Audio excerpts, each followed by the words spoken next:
এই ভালোবাসাই শুধু শেষ নয়, আল্লাহ রাসূলকে ভালোবেসেছিল আবু তালিব, আবু লাহাব। কথা বলেন ঠিক কিনা? একটু বলবো আপনাদের, শুনবেন আপনারা। চাচা আবু তালিব কত ভালোবেসেছিল। চাচা আবু তালিব তার আপন ভাতিজা মুহাম্মদ রাসূলুল্লাহ সাল্লাল্লাহু আলাইহি সাল্লামকে কতখানি ভালোবাসা দিত। বাস্তবতার সাথে একটু মিলিয়ে নাও রে ভাই। চাচা আবু তালিব নিজের সন্তান হযরত আলী রাদিয়াল্লাহু তাআলা আনহুকে আলাদা বিছানায় উনি শুইয়ে রাখতেন, আর এতিম ভাতিজা এতিম মুহাম্মদকে বিছানায় শুইয়ে রাখতেন। রাতের পর রাত, দিনের পর দিন তাকে আগলে রেখেছিলেন। বলি সুবহানাল্লাহ। তাহলে কত ভালোবাসা একটুখানি লক্ষ্য করো ভাই আমার। আপনার ভাইয়ের সন্তানকে কখনো বুকের সাথে নিজের বিছানায় কি আপনি রেখেছেন? নিজের সন্তানটাকে আলাদা বিছানায় রেখে ভাইয়ের সন্তানকে বুকের সাথে কখনো রেখেছেন আগলে? রাখেন নাই। তারপরেও তো আমরা ভাই এবং ভাতিজাকে ভালোবাসি। কথা বলেন ঠিক কিনা? তাহলে এর থেকেও কত ভালোবেসেছিল চাচা আবু তালিব। নিজের সন্তান আলীকে আলাদা বিছানায় শুয়ে রাখত, আর এতিম মুহাম্মদ ভাতিজাকে বুকের সাথে আগলে রেখেছিল। ইতিহাসে কথা বলুন ঠিক কিনা? ও মুসলমান ভাইরা আমার, এত ভালোবাসা দিয়েছিল রাসূলকে। এই আবু তালিবের কাছে ইহুদিরা এসে বলল, আবু তালিব রে, তোমার ভাতিজা মুহাম্মদ যেইভাবে দিন প্রচার করছে, নতুন ধর্মের প্রচার করছে, এইভাবে যদি এই ধর্মটা প্রচার করতে থাকে তাহলে আমাদের ক্ষমতার চেয়ার আর থাকে না। এরপরে কি হল? আবু তালিবের কাছে প্রস্তাব দিল সেই দিন। ইহুদিরা এসে বলল, আবু তালিব রে, তোমার ভাতিজা মুহাম্মদকে যদি দিন প্রচার করা বন্ধ করতে পারো তাহলে আমরা 4টে প্রস্তাব তোমার কাছে নিয়ে এসেছি। কয়টা? আরো জোরে, জোর হলো না? যুবক ভাইরা কিন্তু সব বসে রয়েছে, কায়দা করে ফেলবো কিন্তু। সকলেই বলি কয়টা? 4টা প্রস্তাব সেই দিন চাচা আবু তালিবের কাছে দিয়েছিল। তার প্রথম প্রস্তাব দিয়েছিল, আমি কিন্তু ধরবো তোমাদের। প্রথম প্রস্তাব দিয়েছিল, ভালো করে শোনো রে যুবক, যুবকগুলোদেরকে বলছি তোমরাই ভালো করে শোনো, কারণ তোমরাই হলো আগামী দিনের। কথা বলুন ঠিক কিনা? ও যুবক শোনো, তুমি যদি গানের কনসার্টে থাকো, গানের প্যান্ডেলে থাকো, ভালো থাকবে না আমার লাল সবুজের বাংলাদেশ। কথা বলুন ঠিক কিনা? ও যুবক শুনে রাখো, আর তুমি যদি ফজরের নামাজ দিয়ে সকাল শুরু করো, এশার নামাজ পড়ে যদি বিছানায় ঘুমাতে যাও, এদেশের এমপি মন্ত্রী চেয়ারম্যান হলে 1 টাকাও কেউ দুর্নীতি করতে পারবে না। কথা বলুন ঠিক কিনা? যুবক ভাইরা আমার ভালো করে শোনো, তোমাদের জন্যই বলছি। চাচা আবু তালিবের কাছে 4টে প্রস্তাবের প্রথম প্রস্তাব সেই দিন দিয়েছিল, ও আবু তালিব, যদি তোমার ভাতিজা মুহাম্মদকে দিন প্রচার করা বন্ধ করতে পারো তাহলে প্রথম প্রস্তাব হচ্ছে এই মদিনার মধ্যে সব থেকে সুন্দরী যুবতী মহিলা দেখে বিয়ে দিয়ে দেব। যুবক ভালো করে শোনো। এরপর দ্বিতীয় প্রস্তাব চাচা আবু তালিবের কাছে ইহুদিরা দিয়েছিল, ও আবু তালিব শোনো, যদি তোমার ভাতিজা মুহাম্মদ দিন প্রচার করা বন্ধ করে দেয় তাহলে এই মদিনার মধ্যে, মক্কার মধ্যে সব থেকে সুন্দর একটা বাড়ি বানিয়ে দেব। যুবক ভাইরা শোনো, তৃতীয় প্রস্তাব সেই দিন দেওয়া হয়েছিল, এই মক্কার মধ্যে সব থেকে অসম্পদশালী তাকে বানিয়ে দেব। এবং চতুর্থ প্রস্তাব দিয়েছিল, এই মক্কার মধ্যে তাকে সার্বিক দিক দিয়ে তাকে প্রতিষ্ঠিত করে দেব। প্রস্তাব কয়টা? যুবকরা বলো, প্রস্তাব কয়টা? 4টা প্রস্তাব দিয়েছিল। আপনার আমার নবী রাহমাতাল লিল আলামিন যখন তিনি বাড়িতে প্রবেশ করলেন, চাচা আবু তালিব তাকে ডাক দিল, মুহাম্মদ শোনো। তারা এসেছিল, এই 4টা প্রস্তাব তারা দিয়েছে, যদি তুমি দিন প্রচার বন্ধ করে দাও, এই 4টে প্রস্তাব তারা দিয়েছে, অক্ষরে অক্ষরে পালন করবে। আপনার আমার নবী রাহমাতাল আলামিন 4টে প্রস্তাব শুনলেন। শোনার পর বলছে, চাচা শোনো, এইটা তো ওদের দেওয়া সম্ভব, ওরা দিতে পারে, কিন্তু যেইটা দেওয়া সম্ভব, ওই আকাশের চন্দ্র যদি আমার এই ডান হাতের মধ্যে নিয়ে এসে দেয়, আর ওই আকাশের সূর্যটা যদি আমার বাম হাতের মধ্যে নিয়ে এসে দেয়, ও চাচা যেদিন প্রচার আমি শুরু করেছি তা 1 সেকেন্ডের জন্য বন্ধ করা সম্ভব না।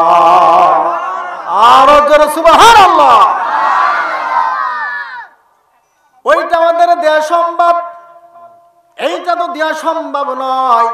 আকাশের চন্দ্র আর সূর্য যদি আমার হাতের মধ্যে নিয়ে এসে দেয়, তারপর ওই কালেমার দাওয়াত 1 সেকেন্ডের জন্য প্রচার বন্ধ করা সম্ভব নয়। যুবক ভাইরা শুনে রাখো, সেই দিন চাচা আবু তালিব কি বলেছিল? বলেছিল, ভাতিজা তোমার ধর্ম আমি গ্রহণ করলাম না, কিন্তু আমি তোমাকে বাধাও দেব না। তোমাকে যারা বাধা দিতে আসে, আমি তালিব বলছি তাদেরকে প্রতিহত করব। সুবহানাল্লাহ। এত ভালোবাসা দিয়েছিল রাসূলকে, এত ভালোবাসা দিয়েছিল। আজকেও এক শ্রেণীর লোকেরা হুজুরদের ভালোবাসায় উতলিয়ে দিচ্ছে। কথা বলুন ঠিক কিনা? শুধু এই ভালোবাসায় দিলে কিন্তু হবে না, একটু ধৈর্য সহকারে শোনো কোন জায়গায় আমি নিয়ে যাই। শুধু ভালোবাসা দিলে হবে না। আল্লাহ রাসূল সাল্লাল্লাহু আলাইহি সাল্লামকে কত ভালোবাসা দিয়েছিল। এইভাবে যখন নবীজি দিন প্রচার বন্ধ করলো না, আবু জেহেল কিন্তু থেমে থাকলো না। একটা সময় এসে আল্লাহ রাসূল সাল্লাল্লাহু আলাইহি সাল্লামকে শিয়াবে আবু তালিবের পাহাড়িয়া জেলখানায় 3টি বছর তাকে আটকে রেখেছিল। কয় বছর? 3টি বছর তাকে আটকে রেখেছিল। এই 3টি বছর জেলখানায় থাকা অবস্থায় যখন তিনি মুক্তি পেলেন, যখন আবার তিনি জামিনে ছাড়া পেলেন, আগের মতো আবার দিন প্রচার শুরু করলো। একটু একটু করে যখন দিন প্রচার আবার শুরু করলো, তার যতটুকু জনসমর্থন ছিল এর থেকে আল্লাহ রাব্বুল আলামিনের রহমতে আরো 3 গুণ জনপ্রিয়তা বেড়ে গেল। সুবহানাল্লাহ। আরো 3 গুণ জনপ্রিয়তা বেড়ে গেল।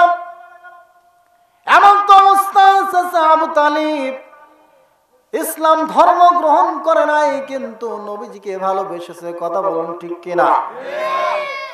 এই চাচা আবু তালিব ইন্তেকালের সময় চলে আসলো। ইন্তেকালের একটা মুহূর্তে যেন কাছাকাছি চলে এসেছে। এমন একটা মুহূর্তে আবু তালিব শায়িত রয়েছে। আবু তালিব শায়িত রয়েছে, আর আপনজন যারা ছিল তাদেরকে খবর দেওয়া হয়েছে, আর হসপিটাল থেকে যদি পাঠিয়ে দেয় যে বাড়ি নিয়ে যে ভালো মন্দ খাওয়াও, আত্মীয় স্বজনদেরকে আমরা সবাই খবর দেবো। কথা বলেন ঠিক কিনা? খবর দিয়ে আপন জনেরা সকলেই তখন ওই ব্যক্তির আশেপাশে ঘোরাঘাড়া করবে, আর বুঝতে দেবে যে বাবা কেঁদো না, ভাই কেঁদো না। আমরা তো বেঁচে আছি, কথা বলেন ঠিক কিনা? যারা মুরব্বী শ্রেণীর থাকবে তারা বলবে বাবা কেঁদো না, সারা জীবন কারোর বাপ কারোর পিতা বেঁচে থাকে না, মন খারাপ করো না, আমরা তো আছি, কথা বলেন ঠিক কিনা? মুরব্বী শ্রেণীর মায়েরা যারা আছে, চাষিরা যারা আছে, মাথার উপরে গায়ের উপরে হাত বোলায় এইভাবে, মা কেঁদো না, বাবা কেঁদো না, তোমার মা মারা যাচ্ছে তাতে কি হয়েছে, কারোর মা চিরকাল বেঁচে থাকে না, আমরা এখনো বেঁচে আছি, কথা বলেন ঠিক কিনা? আপনজনেরা সবাই চলে আসে, নিকট তোমার আত্মীয়রা পাশে বসে থাকে, দাঁড়িয়ে থাকে, কথা বলেন ঠিক কিনা? ঠিক এইভাবে আবু তালিব যখন ইন্তেকালের সময় চলে আসলো, তার আত্মীয় স্বজন যারা ছিল তাদের সকলকে খবর দেওয়া হলো। আবু সুফিয়ান দাঁড়ানো, উতবা দাঁড়ানো, সাইবা দাঁড়ানো, আবু জেহেল দাঁড়ানো, চারটে লিডার দাঁড়ানো। কয়টা? আরো জোরে। চারটা লিডার দাঁড়ানো, আবু জেহেল দাঁড়ানো, আবু সুফিয়ান দাঁড়ানো, উতবা দাঁড়ানো, সাইবা দাঁড়ানো, চারটে লিডার ওখানে দাঁড়িয়ে আছে। কিন্তু আপন ভাতিজা মুহাম্মদ এখনো জানে না তার চাচা ইন্তেকালের অবস্থা হয়ে গিয়েছে। সকলেই দেখলো মুহাম্মদ সাল্লাল্লাহু আলাইহি ওয়াসাল্লাম তো এখনো আসে নাই, তাহলে সে কি বিষয়টা জানে না।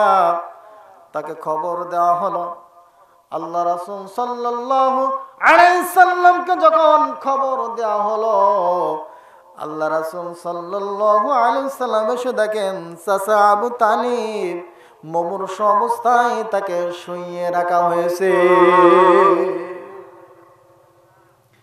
আপনার আমার নবী রাহমাতাল লিল আলামিন এসে বলছে, ইয়া আম্মি আবি তালিব কুল লা ইলাহা ইল্লাল্লাহ হাজ্জুল লাকা ইনদাল্লাহি ইয়াওমাল কিয়ামাহ। ইয়া আম্মি আবি তালিব রাওয়াহুল বুখারী, বুখারী শরীফের মধ্যে হাদিসটি এসেছে। আল্লাহ রাসূল বলছে, ইয়া আম্মি আবু তালিব, হে আমার চাচা আবু তালিব, কুল পড়ো লা ইলাহা ইল্লাল্লাহ। হে আমার চাচা, একবারের জন্য যদি আপনি পড়তে পারেন লা ইলাহা ইল্লাল্লাহ, একবারের জন্য যদি আপনি এই শব্দগুলো পড়তে পারেন, আমি মুহাম্মদ কথা দিছি, হাজ্জুল লাকা ইনদাল্লাহি ইয়াওমাল কিয়ামাহ। ও আমার চাচা, কাল কিয়ামতের ময়দানে আপনাকে জান্নাতে নিয়ে যাওয়ার জন্য আল্লাহ রাব্বুল আলামিনের সাথে ঝগড়া করে আপনাকে জান্নাতে নেব। সুবহানাল্লাহ। হে আমার চাচা আবু তালিব, লা ইলাহা ইল্লাল্লাহ মুহাম্মাদুর রাসূলুল্লাহ সাল্লাল্লাহু আলাইহি সাল্লাম আপনাকে বলা লাগবে না, আপনি শুধু একবারের জন্য বলেন লা ইলাহা ইল্লাল্লাহ। আমি মুহাম্মদ আপনাকে কথা দিচ্ছি, কাল কিয়ামতের ময়দানে আল্লাহ রাব্বুল আলামিনের সাথে ঝগড়া করে আপনাকে জান্নাতে নেওয়ার ব্যবস্থা করব। পাশেই কিন্তু আবু জেহেল দাঁড়ানো, কথা বলেন ঠিক কিনা? আবু সুফিয়ান দাঁড়ানো, উতবা দাঁড়ানো, সাইবা দাঁড়ানো, চারটে লিডার কিন্তু পাশে দাঁড়িয়ে রয়েছে। আল্লাহ রাসূল যখন বললেন কালেমা পড়ো আমার চাচা, একটা বারের জন্য কালেমা পড়ো, পাশের থেকে আবু সুফিয়ান বলছে, ভাই আবু তালিব, সারাটা জীবন আমরা একসাথে দল করেছি, সারাটা জীবন আমরা বর্তমান ধর্ম অনুসরণ করেছি, অনুকরণ করেছি, আর আজকে যদি তুমি ফাতেজার নতুন ধর্মকে কবুল করে নাও, তাহলে আমাদের বংশের উপরে চুনকালি পড়বে। আবু জেহেল বলছে, ভাই আবু তালিব শোনো, সারা জীবন আমরা বাপ দাদার ধর্মটাকে অনুসরণ করে এসেছি, আর এখন যদি তুমি মৃত্যুর আগ মুহূর্তে ভাতিজার নতুন ধর্মকে তুমি অনুসরণ করো। যদি ভাতিমার ধর্মের কালিমা তুমি পড়ে নাও, তাহলে সমাজের মধ্যে আমাদের নাক কাটা যাবে, সমাজের লোক আমাদেরকে হেয় প্রতিপন্ন করবে। এইভাবে একের পর এক যখন আবু জেহেল, উতবা, শাইবা, আবু সুফিয়ান চারটা ব্যক্তি যখন দাঁড়িয়ে ওইভাবে পিন মারছিল, আবু তালিব শেষ পর্যন্ত বলে দিল, এতিম মুহাম্মদ ভাতিজা, তুমি আমাকে ক্ষমা করে দিও, তোমার কালিমা আমি পড়তে পারলাম না। নাউজুবিল্লাহ। ভালোবাসা কি কম দিয়েছিল? কথা বলেন, ভালোবাসা কি কম দিয়েছিল? এত ভালোবাসা দিয়েছিল, কিন্তু কালিমা তাকে পড়াতে পারলো না। এক শ্রেণীর ভাইরা 5 আগস্টের পরে যারা হুজুরদেরকে ভালোবাসা দেখাছো, এত ভালোবাসা দেখাছো ভাই, শুধু ভালোবাসলেই হবে না, অনুসরণ করা লাগবে কোরআনের কথা। বলুন ঠিক কিনা? আল্লাহ রাসূল সাল্লাল্লাহু আলাইহি সাল্লাম বসা থেকে উঠে দাঁড়ালেন। দুনিয়া থেকে বিদায় হয়ে গেল আবু তালিব। আল্লাহ রাসূল সাল্লাল্লাহু আলাইহি সাল্লাম মন খারাপ করে বসা থেকে উঠে দাঁড়ালেন। বসা থেকে মনটা খারাপ করে উঠে দাঁড়ালেন।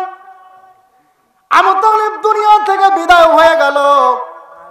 এই যে মনটা খারাপ করে বসা থেকে উঠে দাঁড়ালেন, আল্লাহ পাক রব্বুল আলামিন তা এক মুহূর্তের জন্য বরদাস্ত করে নাই। আল্লাহ পাক রব্বুল আলামিন পবিত্র কোরআনের 28 নম্বর সূরা কসসের 56 নম্বর আয়াত নাজিল করলেন। 20 নম্বর পারা 11 নম্বর পৃষ্ঠার 7 নম্বর লাইন আল্লাহ পাক রব্বুল আলামিন বলেন, ইন্নাকা লা তাহদি মান আহবাবতা ওয়ালাকিন্নাল্লাহা ইয়াহদি মান ইয়াশা ওয়া হুয়া আ'লামু বিল মুহতাদিন। আল্লাহ পাক রব্বুল আলামিন সূরা কসসের 56 নম্বর আয়াত ওই মুহূর্তে নাজিল হয়ে গেল। জিবরাইল আলাইহিস সালাম এসে রাসূলকে শুনিয়ে দিলেন, ইন্নাকা লা তাহদি মান আহবাবতা। একটু আওয়াজ বলেন, ইন্নাকা নিশ্চয়। ইন্নাকা মানে ইন্নাকা নিশ্চয়, লা মানে না, তাহদি হেদায়েত, মান আহবাবতা আপনার হাতে দেই নাই, ঘোষণাকার আল্লাহ। তাহলে পুরো অর্থ কি দাঁড়ালো? নিশ্চয় হেদায়েত আপনার হাতে আমি দেই নাই, ঘোষণাকার। সম্মানিত হাজিরিন, আল্লাহ রাসূল সাল্লাল্লাহু আলাইহি সাল্লাম বসা থেকে যখন উঠে দাঁড়িয়েছেন, মনটা খারাপ করে হারে, সারাটা জীবন আমাকে পিতার মতো স্নেহ দিয়েছে, ভালোবেসেছে, কত যত্ন আহ্বান আমাকে করেছে। আর এই লোকটা দুনিয়া থেকে বিদায় হয়ে গেল, কিন্তু একটা বারের জন্য আমি তাকে কালেমা পড়াতে পারলাম না। মনটা ভেঙে গেল, ব্যথিত হয়ে গেলেন, কষ্ট পেলেন।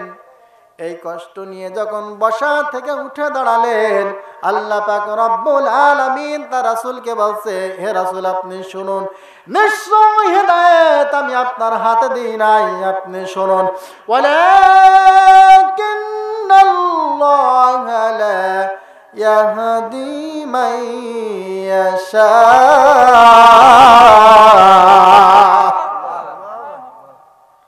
ওয়ালাকিন্নাল্লাহা, হেদায়েত কার হাতে জানে কে? আওয়াজ দিয়ে বলেন, জানে কে? ওয়ালাকিন্নাল্লাহা ইয়াহদি মান ইয়াশা, হেদায়েত একমাত্র, কেবলমাত্র, শুধুমাত্র ওই আল্লাহর হাতে। কথা বলুন ঠিক কিনা? যুবক ভাইরা শুনো, 5 আগস্টের পরে যারা আমাদেরকে ভালোবাসা দেখাছো, হেদায়েত কিন্তু ওই আল্লাহর হাতে। শুধু হুজুরদেরকে ভালোবাসলেই হবে না, কোরআনের দ্বীন জমিনে প্রতিষ্ঠিত করার সংগ্রাম করা লাগবে। কথা বলুন ঠিক কিনা? এরপর আল্লাহ তাআলা বলছেন, হে রাসূল আমি দেখেছি সারাটা জীবন আপনাকে ভালোবেসেছে, আপনাকে অনুসরণ করে নাই, এই জন্য আমি আল্লাহ তাকে ক্ষমা করি নাই। আপনি মন খারাপ করেন না, কারণ হেদায়েত আমি আপনার হাতে দেই নাই যে আপনি যাকে খুশি তাকে দিয়ে দেবে। সম্মানিত হাজিরিন, এরপর আল্লাহ পাক রব্বুল আলামিন আয়াতের শেষ অংশে বলতে শুনে রাখো, ওয়া আলামু বিল মুহতাদিন।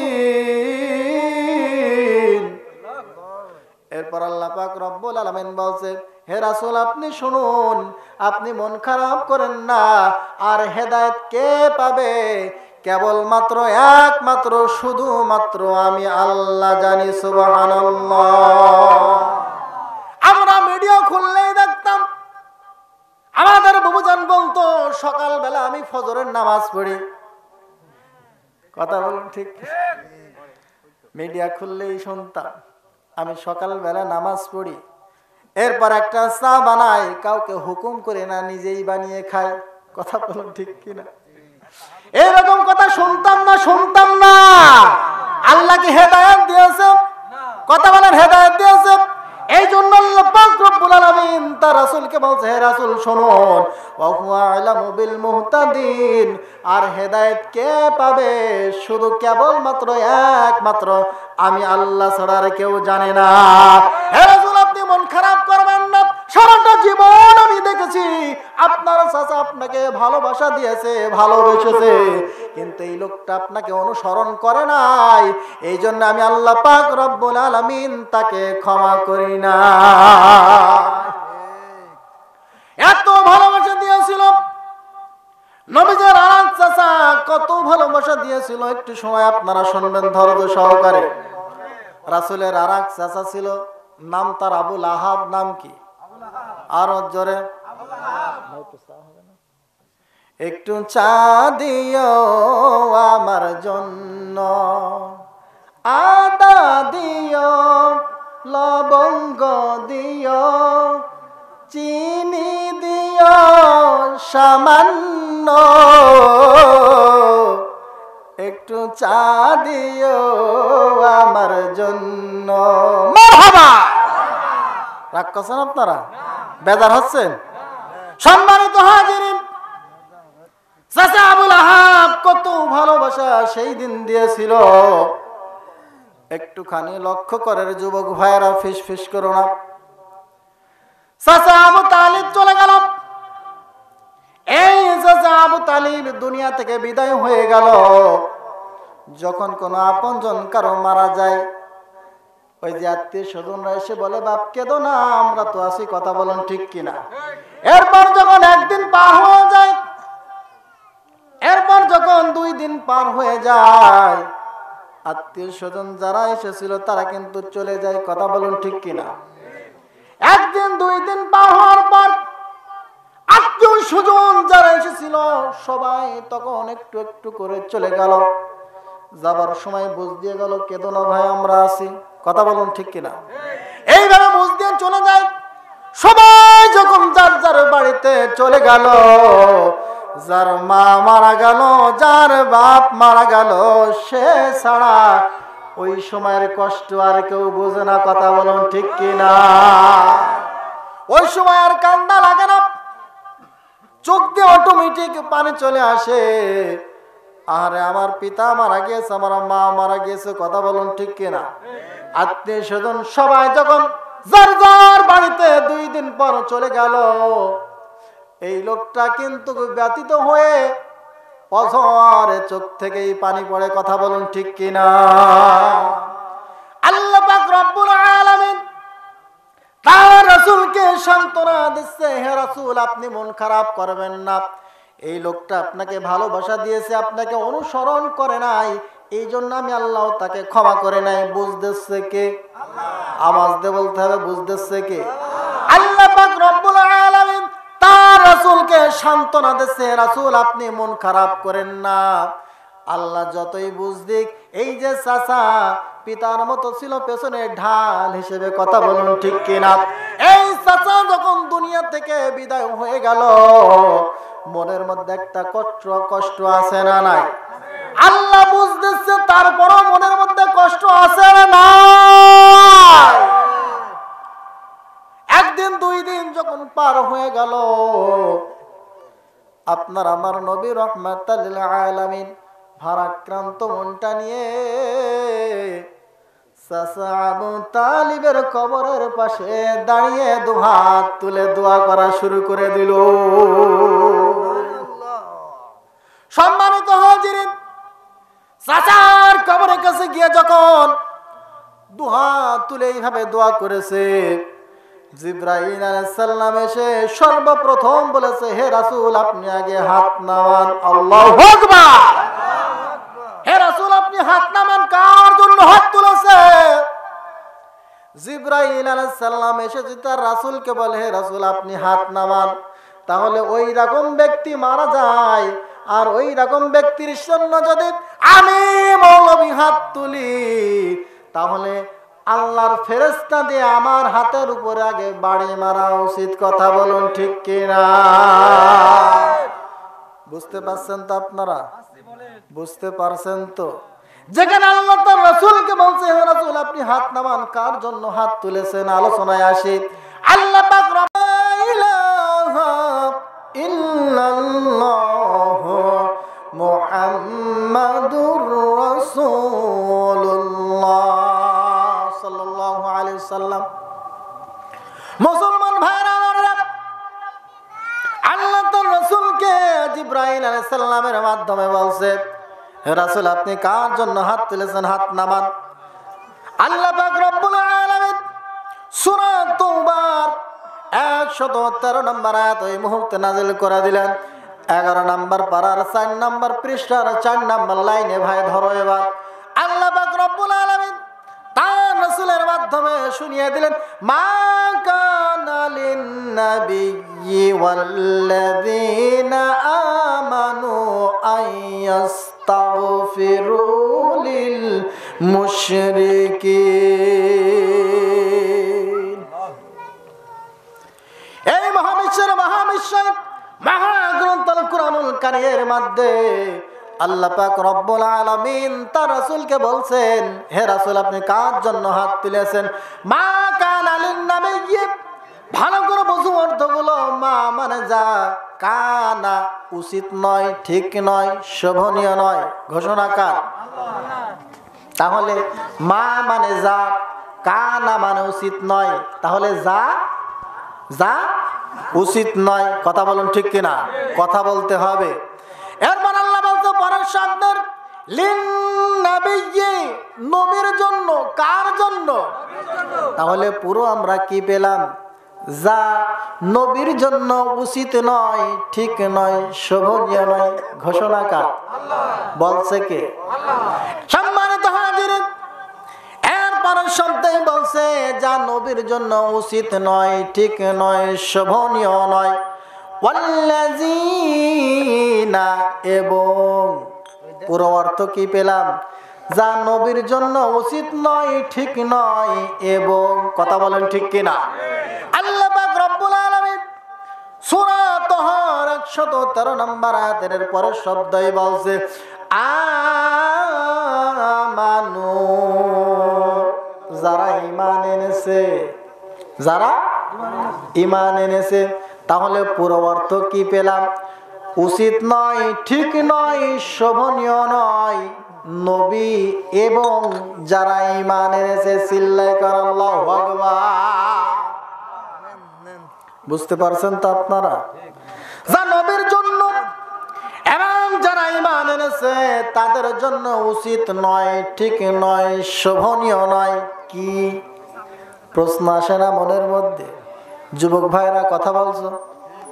যা নবীর জন্য, পুরো তাফসীর আমরা কি পেলাম? যা নবীর জন্য উচিত নয়, ঠিক নয়, এবং যারা ঈমান এনেছে তাদের জন্য।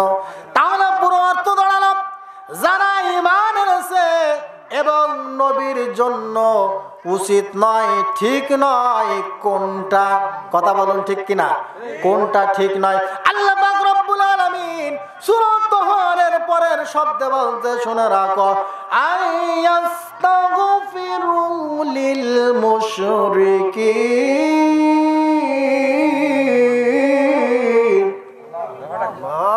আল্লাহ পাক রব্বুল আলামিন বলছে, এইবার শুনে রাখো কি উচিত নয় নবী এবং ঈমানদারদের জন্য, কোনটা উচিত নয়?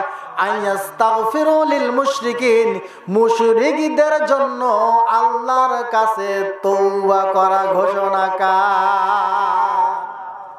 সম্মানিত হাজিরিন, আল্লাহ পাক রব্বুল আলামিন বলছে, হে রাসূল আপনার জন্য এবং যারা ঈমান এনেছে এবং নবী, এই দুই শ্রেণীর লোকদের একজন মুশরিকের পক্ষ নিয়ে আমি আল্লাহর কাছে তওবা চাওয়া, ক্ষমা চাওয়া উচিত নয় ঘোষণা কার? আল্লাহর কাছে তওবা করা যাবে না। কাদের জন্য? আওয়াজ দিয়ে বলতে হবে, কাদের জন্য? মুশরিকদের জন্য তওবা করা উচিত নয়, ঠিক নয়, শোভনীয় নয়। বলছে কে? কাকে বলছে? কাকে বলছে? তার রাসূলকে বলছে, হে রাসূল আপনি শুনুন, আপনি এবং যারা ঈমান এনেছে তাদের জন্য উচিত নয়, ঠিক নয় ওই মুশরিকদের পক্ষ নিয়ে আমি আল্লাহর কাছে ক্ষমা চাওয়া। আজকে যারা হুজুরদেরকে ভালোবাসছো, ভালো তুমি যতই বাসো না কেন, যদি কোরআনকে অনুসরণ না করে মুশরিক হয়ে যদি কবরে যাও, আবু তালিবের যে অবস্থা হয়েছে তোমাকে সেই অবস্থা হবে, এতে কোনো সন্দেহ নাই। কথা বলুন ঠিক কিনা? 5 আগস্টের পরে যা হবার হয়ে গেছে, ভুলগুলো শুধরিয়ে নাও, এখনো সময় আছে। কোরআনের ছায়াতলে আসো, ইসলামের ছায়াতলে আসো, ইহকাল পরকাল দুই কালই ভালো হবে। কথা বলুন ঠিক কিনা? মুসলমান ভাইরা আমার, এত ভালোবাসা দিয়েছিল, কিন্তু সে মুশরিক হয়ে জাহান্নামে গেল। কথা বলুন ঠিক কিনা? ভালোবাসলেই হবে না, অনুসরণ করা লাগবে কোরআনকে। কথা বলুন ঠিক কিনা? এত ভালোবাসা দিয়েছিল চাচা আবু তালিব। একটুখানি শোনায় আপনাদের, শুনতে রাজি আছেন? রাজি আছেন তো? শুধু সময় দেন, একটু একটু করে খুলে খুলে আপনাদের বোঝাবো।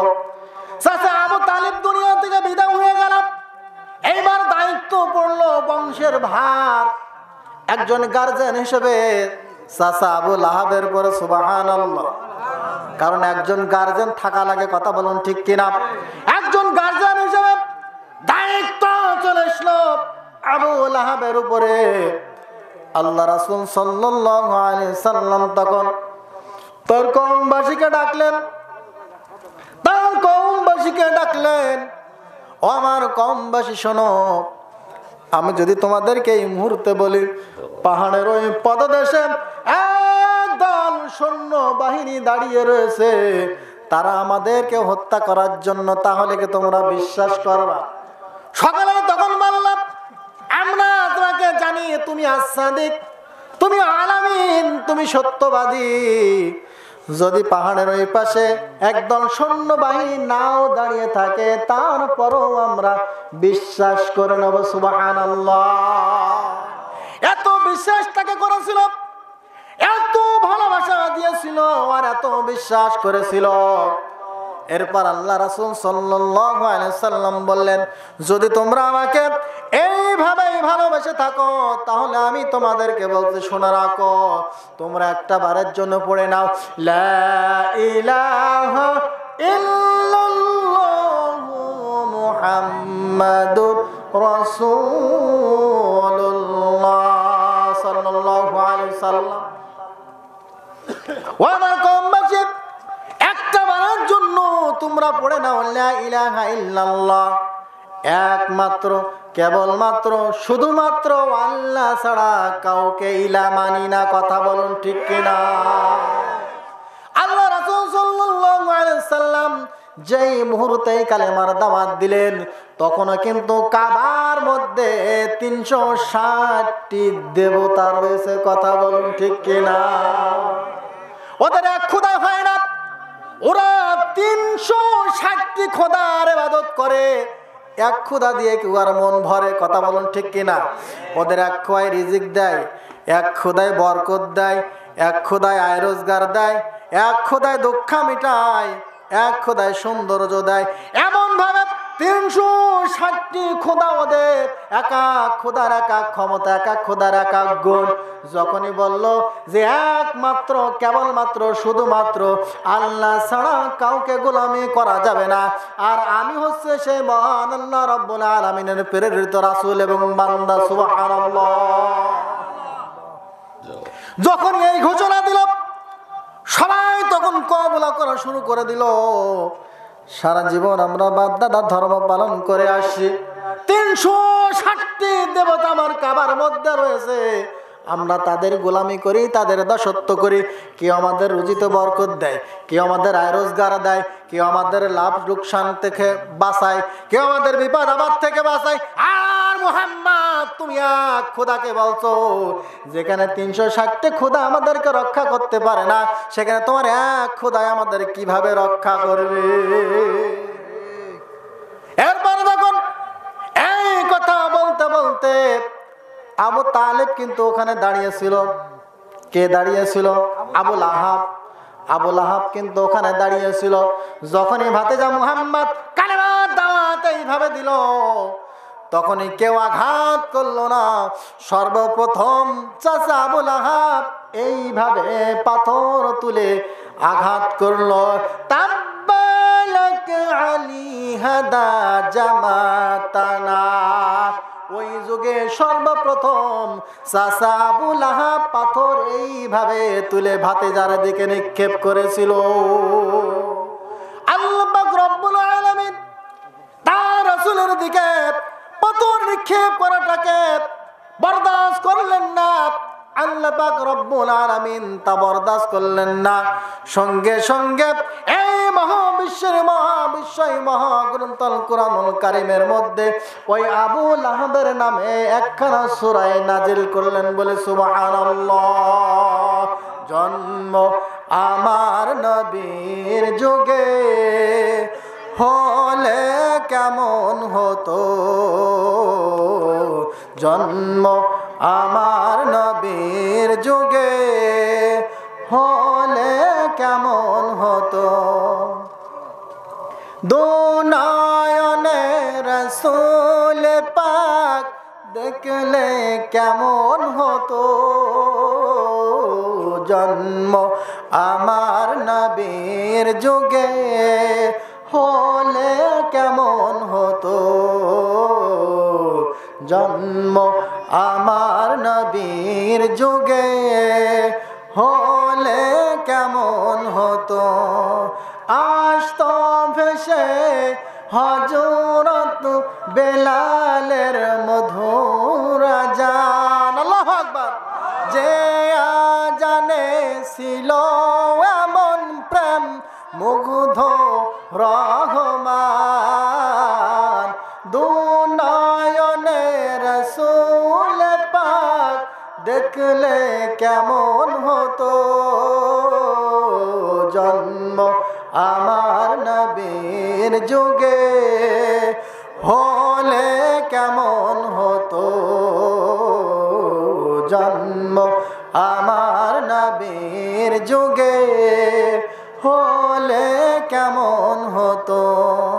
সামনে হতো রাসূল পাক, আল্লাহু আকবার, পাশে সাহাবাগণ, সামনে হতো রাসূল পাক, পাশে সাহাবাগণ,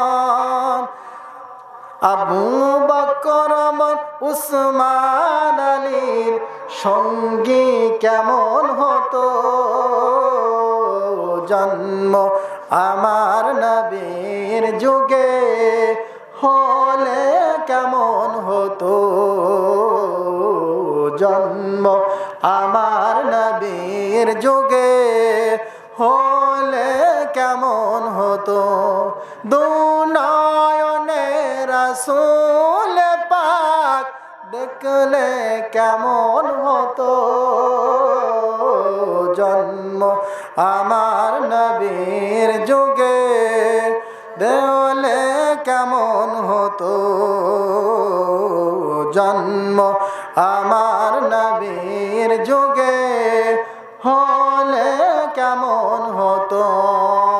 আবু লাহাব যখন তাব্বা লাকা লিহাদা জামাতানাব, ওই জামানায় সর্বপ্রথম এইভাবে পাথর তুলে নবীজির দিকে আঘাত করেছিল। আল্লাহ পাক রব্বুল আলামিন এত রাগান্বিত হয়েছিলেন, এই মহাবিশ্বের মহাগ্রন্থ আল কুরআনুল কারীমের মধ্যে ওর নামে একটা সূরা নাজিল হয়েছিল, বলে সুবহানাল্লাহ।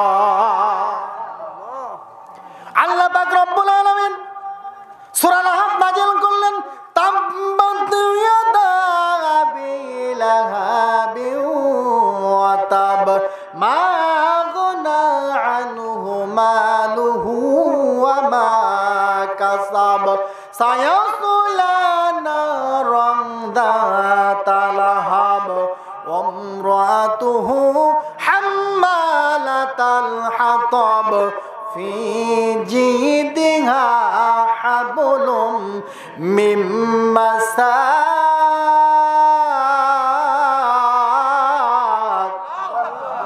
আল্লাহ পাক রব্বুল আলামিন বলেন, তাব্বাত ইয়াদা আবি লাহাবি ওয়া তাব। তাব্বাত, ভালো করে শোনেন, খেয়াল করেন। আল্লাহ বলছে তাব্বাত, ধ্বংস হোক। কি হোক? ধ্বংস হোক। তাব্বাত, ধ্বংস হোক। ইয়াদা, দুই হাত। কয় হাত? দুই হাত। ভালো করে বোঝেন। তাফসীরে না বুঝতে পারলেন সকালবেলা হয়তো বলুন, হুজুর কি দিয়ে কি বুঝি গেল, কিছুই বুঝলাম না। যুবক ভাইরা শোনো, আল্লাহ পাক রব্বুল আলামিন বলছেন তাব্বাত, কি হোক? ধ্বংস হোক। ধ্বংস হোক। ইয়াদা, দুই হাত। কয় হাত? ও ভাইরা শুনে রাখো, এক হাত দিয়ে পাথর নিক্ষেপ করলো, আর আল্লাহ পাক রব্বুল আলামিন দুই হাত ধ্বংস করার ঘোষণা দিল। কথা বলুন ঠিক কিনা? ও পাথর নিক্ষেপ করলে এক হাত দিয়ে, আর আল্লাহ পাক রব্বুল আলামিন বলতে ওর দুই হাত ধ্বংস হয়ে যাক। কার? আবু লাহাব। আবি লাহাব, আবু লাহাবের ঘোষণা কার? আল্লাহ পাক রব্বুল আলামিন বলছেন, তাহলে কি বলেন? তাব্বাত ইয়াদা আবি লাহাব, ধ্বংস হোক আবু লাহাবের দুই হাত, ওয়া তাব্বা, এবং সে নিজে। আল্লাহু আকবার। অপরাধটা কি? কি ব্যাপার? কি ব্যাপার? অপরাধটা কি ছিল? রাসূলের দিকে পাথর নিক্ষেপ করার কারণে আল্লাহ পাক রব্বুল আলামিন বরদাস্ত করলেন না, সঙ্গে সঙ্গে আয়াত নাজিল করে ঘোষণা দিলেন আবু লাহাবের দুই হাত ধ্বংস হোক। কথা বলুন ঠিক কিনা? মুসলমান শুনে রাখো, আল্লাহ পাক রব্বুল আলামিন তার রাসূলের দিকে পাথর নিক্ষেপ করার কারণে দুই হাত ধ্বংস করার ঘোষণা দিয়েছে। গোটা 15টি বছর যারা পাওয়ারের হাত দিয়ে আলেমদেরকে জেলখানায় ঢুকিয়েছো, এরা হচ্ছে পাওয়ার দেখিয়েছে ডান হাতের মতো। কথা বলুন ঠিক কিনা? আর পেছনের দরজা দিয়ে বা হাতের মতো কলকাঠি নেড়েছে যাদের টাকা বেশি। কথা বলেন ঠিক কিনা? কানে কানে বলেছে, এত কথা বলার পরও ওই হুজুররা কিভাবে বাইরে থাকে লিস্টি দিলাম, তাড়াতাড়ি ব্যবস্থা করো। কথা বলুন ঠিক কিনা? তাহলে অপরাধ করেছে এক হাত দিয়ে, আর আল্লাহ পাক রব্বুল আলামিন বলছেন তার দুই হাত ধ্বংস হয়ে যাক। কথা বলুন ঠিক কিনা? গোটা 15টি বছর যারা আলেমদের উপর অত্যাচার, জুলুম, নির্যাতন চালিয়েছে, এরাও বাংলার জমিন থেকে পালানো লেগেছে। কথা বলুন ঠিক কিনা? ও মুসলমান ভাইরা শুনে রাখো, কোরআনের পক্ষে যারা থাকবে, তাদের পক্ষে যদি না থাকো, অন্তত কোরআনের বাধা কখনো দিতে এসো না। আল্লাহ পাক রব্বুল আলামিন এই দুনিয়ার রঙ্গমঞ্চ থেকে তোমাকে বিদায় করে জুতা পিটা করবে। কথা বলুন ঠিক কিনা? সম্মানিত হাজিরিন, এরপর আল্লাহ পাক রব্বুল আলামিন বলছেন, মা আগনা আনহু মালুহু ওয়া মা কাসাব।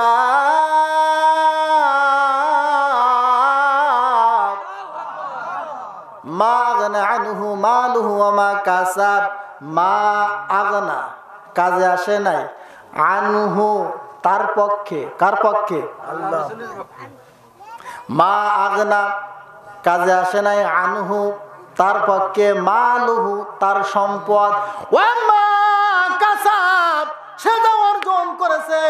ওই আবু লাহাবের কথা আল্লাহ পাক রব্বুল আলামিন বলছে মা আগনা আনহু মালহু ওয়ামা কাসাব, কোন কাজে আসে নাই তার সম্পদ তার মাল, সে যা অর্জন করেছে। আমার রাসূলের দিকে পাথর নিক্ষেপ করার কারণে ওই মুহূর্তে সে কিন্তু একজন আবু জাহেলের পার্লামেন্ট সদস্য, মন্ত্রী ছিল। কথা বলুন ঠিক কিনা? আল্লাহ পাক রব্বুল আলামিন বলছে আমার রাসূলের দিকে পাথর নিক্ষেপ করার কারণে মাগনা আনহু মালহু ওয়ামা কাসাব, কোন কাজে আসে নাই তার পক্ষে তার সম্পদ তার অর্থ এবং তার পাওয়ার কোন কাজে আসে নাই। সেই দিন তার পক্ষে আমি আল্লাহ পাক রব্বুল আলামিন আমার রাসূলের দিকে পাথর নিক্ষেপ করার কারণে আবু লাহাবকে দুনিয়ার রঙ্গমঞ্চ থেকে আমি আল্লাহ গজব দিয়ে আযাব দিয়ে বিদায় করেছি। কথা বলুন ঠিক কিনা? আজকের শেষ ভাষা যেটা আমার, ও ভাইরা শুনে রাখো, 5 আগস্টের পরে যারা তোমাদের নিজের ভুলটা বুঝতে পেরেছো, এখনো সময় আছে। শুধু ভালোবাসা দিলেই হবে না, আল্লাহর রাসূলের রেখে যাওয়া দিন ব্যবস্থার অনুসরণ করা লাগবে। কথা বলুন ঠিক কিনা? সম্মানিত হাজিরিন, যদি কখনো সম্ভব হয় ইনশাল্লাহ এখান থেকেই আলোচনা শুরু করব। আমার তৌফিকি ইল্লা বিল্লাহ। আল্লাহ কবুল করুক, বলছে আমিন। ভাই কোনো কথা আছে? তাহলে আমরা সূরা ফাতিহা পড়ি একবার, সূরা ইখলাস পড়ি 3 বার এবং কয়েকবার দুরূদ শরীফ পাঠ করি। বিসমিল্লাহির রহমানির রহিম। মা বোনদের জন্য কোনো ওয়াজ করতে পারলাম না, সামনেই ছিল। ইনশাল্লাহ আগামীতে এই এলাকায় যদি কোনো প্রকার প্রোগ্রাম হয় এখান থেকে শুরু করবে, একটু মনে করে দেবেন খালি, আর কিছু না। আল্লাহ কবুল করুক, আমিন।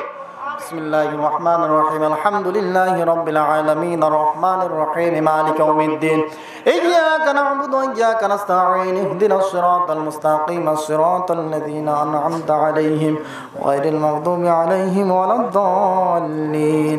আমিন। বিসমিল্লাহির রহমানির রহিম। কুল হুয়াল্লাহু আহাদ আল্লাহুস সামাদ।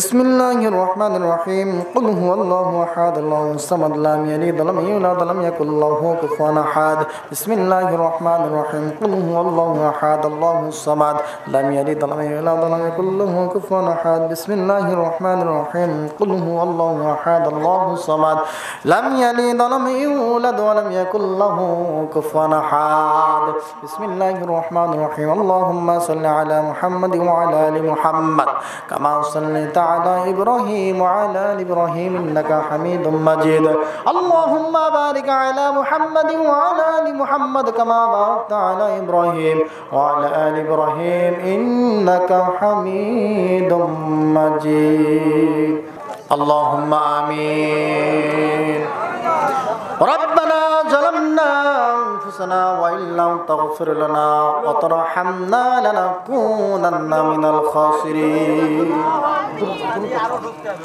আল্লাহ পাক রব্বুল আলামিন মাগরিব থেকে পর্যন্ত অনেক সম্মানী ব্যক্তিত্ব কথা বলেছে। আল্লাহ তাআলা এ মহল্লার ইমাম সাহেব কথা বলেছে, সুযোগ্য ইমাম, সম্মানী ব্যক্তিত্ব। আল্লাহ তাআলা তার নেক হায়াত দারাজ করো আল্লাহ। আল্লাহ পাক রব্বুল আলামিন তার জানে মালে বরকত দিয়ে দাও আল্লাহ। আল্লাহ পাক রব্বুল আলামিন আমার সফর সঙ্গী হিসেবে আমার ছোট ভাই আকিমুল ইসলাম, সে আমার সাথে সে কথা বলেছে আল্লাহ। আল্লাহ পাক রব্বুল আলামিন তার কণ্ঠকে গোটা বিশ্বময় ছড়িয়ে দেওয়ার ব্যবস্থা করো আল্লাহ। আল্লাহ পাক রব্বুল আলামিন সারাটা জীবন সে যেন কোরআনের খেদমত করে যেতে পারে আল্লাহ, তুমি কবুল করে নাও আল্লাহ। আল্লাহ তাআলা আমি গোলাম কয়েকটা কথা কোরআন থেকে বুঝেছি এবং বোঝানোর চেষ্টা করেছি আল্লাহ। এই বলার মধ্যে ভাষার মধ্যে যদি কোনো প্রকার ভুল ত্রুটি হয়ে যায় মাবুদ, তুমি দয়া করে মেহেরবানি করে আমাকে ক্ষমা করে দাও আল্লাহ। আল্লাহ তাআলা যারা এই দোয়ার আয়োজন করেছে আল্লাহ পাক রব্বুল আলামিন, এই মাহফিলের আয়োজন যারা করেছে আল্লাহ পাক রব্বুল আলামিন তাদের মনে নেক আশাকে নেক মাকসুদকে তুমি পুরা করে দিও আল্লাহ। আল্লাহ তাআলা আসমানে বালা মুসিবত তুমি আসমানে উঠা নাও, জমিনের বালা মুসিবত গজব আযাব তুমি জমিনে দাফন করিয়া দাও। আল্লাহ পাক রব্বুল আলামিন বাড়ির উপরে তোমার খাস রহমত বর্ষণ করে দাও। আল্লাহ পাক রব্বুল আলামিন আমি শুনতে পেরেছি কোন একটা বাচ্চা ইন্তেকাল করেছে, যার উদ্দেশ্য করে দোয়ার আয়োজন করা হয়েছে। আল্লাহ পাক রব্বুল আলামিন এই বাচ্চাটাকে তুমি জান্নাতের মেহমান বানিয়ে দিও আল্লাহ। আল্লাহ পাক রব্বুল আলামিন এবং তার পিতামাতা যারা দুনিয়াতে বেঁচে আছে আল্লাহ ধৈর্য ধারণ করার তৌফিক দান করো আল্লাহ। আসমানে বালা মুসিবত তুমি আসমানে উঠায় নাও, জমিনের বালা মুসিবত গজব আযাব গুলো তুমি জমিনে দাফন করে দাও। আল্লাহ তাআলা তাদের মনে নেক আশাকে নেক মাকসুদকে তুমি পুরা করে দাও। আল্লাহ পাক রব্বুল আলামিন গভীর রজনীতে পাপের বোঝা মাথায় নিয়ে তোমার কাছে হাত তুলেছি কাঙ্গালের মতো, ভিক্ষুকের মতো। আল্লাহ পাক রব্বুল আলামিন তুমি আমাদের সকলের জিন্দেগির গুনাহ খাতাগুলো মাফ করে দাও। আল্লাহ তাআলা এই মুহূর্তে মনে পড়ে গেল আমাদের আব্বা জানের কথা আল্লাহ। এই মুহূর্তে মনে পড়ে গেল আমাদের মায়ের কথা আল্লাহ, যারা হাত তুলে আমিন আমিন করতেছে আল্লাহ। মুরব্বী মানুষ চোখের পানি ছেড়ে দিয়েছে আল্লাহ, যাদের মাতা পিতা অন্ধকার গহীন কবরে চলে গিয়েছে আল্লাহ। তুমি দয়া করে মেহেরবানি করে মাতা পিতার কবরটুকু তুমি জান্নাতের টুকরা বানিয়ে দাও আল্লাহ।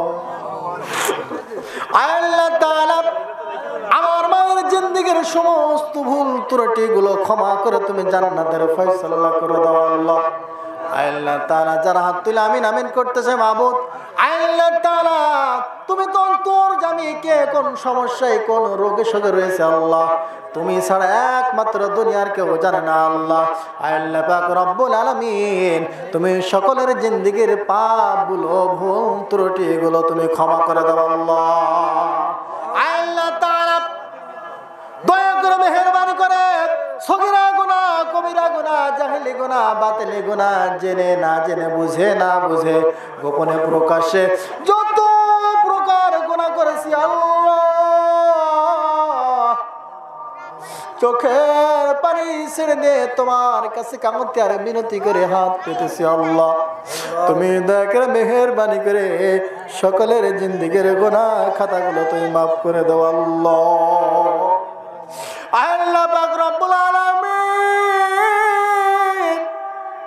যদি আমাদের আমল নামায় গুনাহ থাকে আল্লাহ জাহান্নামের ওই কঠিন আযাব সইতে পারবো না আল্লাহ। চোখের পানি ছেড়ে দিয়েছি তোমার কাছে হাত তুলেছি আল্লাহ, তুমি দয়া করে মেহেরবানি করে জিন্দেগির গুনাহ খাতাগুলো মাফ করে দাও।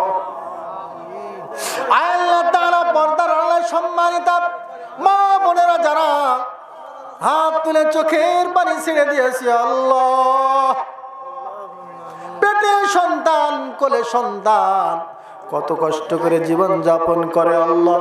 আল্লাহ তাআলা ওই মা বোনদেরকে তুমি দ্বীনের রাস্তায় ইসলামের রাস্তায় কবুল মঞ্জুর করে নাও আল্লাহ। আল্লাহ তাআলা আমার সম্মানিত মা বোনেরা কাল কিয়ামতের ময়দানে ফাতেমা রাদিয়াল্লাহু তাআলা আনহার সাথে যারা উঠতে পারে তুমি কবুল করে নাও। আল্লাহ তাআলা যে সমস্ত মা বোনেরা হাত তুলে আমিন আমিন করতেছি আল্লাহ, আল্লাহ পাক রব্বুল আলামিন বিভিন্ন স্যাটেলাইটের মাধ্যমে বিভিন্ন ইমান ধ্বংস হয় এমন কিছু দেখানো হয়। আল্লাহ পাক রব্বুল আলামিন আমার মা বোনেরা স্টার জলসা জি বাংলা এবং বিভিন্ন হাবিজাবি চ্যানেল থেকে বিরত থেকে যেন ইসলামী চ্যানেল দেখতে পারে সেই তৌফিক তুমি দান করো আল্লাহ। আল্লাহ পাক রব্বুল আলামিন সন্তানগুলোকে মানুষের মতো মানুষ বানাতে পারে সেই তৌফিক সেই বুঝ তুমি আমার মা বোনদেরকে দান করো আল্লাহ। আকুর রাব্বিরহামহুমা কামা রাব্বায়ানি সাগীরা আকুর রাব্বিরহামহুমা কামা রাব্বায়ানি সাগীরা। আল্লাহ পাক রব্বুল আলামিন সূরা ইয়াসিন 173 বার তেলাওয়াত করেছে আল্লাহ। আল্লাহ তাআলা খালামনি তেলাওয়াত করেছে 173 বার 23 বার। আল্লাহ পাক রব্বুল আলামিন এই তেলাওয়াত ত্রুটি হয়ে থাকে তুমি দয়া করে মেহেরবানি করে তা ক্ষমা করে দাও। আল্লাহ পাক রব্বুল আলামিন 123 বার সূরা ইয়াসিন তেলাওয়াত করা হয়েছে আল্লাহ যদি সওয়াব দিয়ে থাকো লক্ষ লক্ষ কোটি গুণ বৃদ্ধি করিয়া তোমার মুহাম্মদ মুস্তাফার রওজা মুবারকে তুমি পৌঁছায়া দাও। আল্লাহ পাক রব্বুল আলামিন 123 বার সূরা ইয়াসিন তেলাওয়াত করেছে। আল্লাহ পাক রব্বুল আলামিন তুমি দয়া করে মেহেরবানি করে এই ব্যক্তিদেরকে তোমার দ্বীনের জন্য ইসলামের জন্য কবুল করে নাও। সুবহানা রাব্বিকা রাব্বিল ইজ্জাতি আম্মা ইয়াসিফুন ওয়া সালামুন আলাল মুরসালিন ওয়ালহামদুলিল্লাহি রাব্বিল আলামিন বিহাক্কি লা ইলাহা ইল্লাল্লাহ।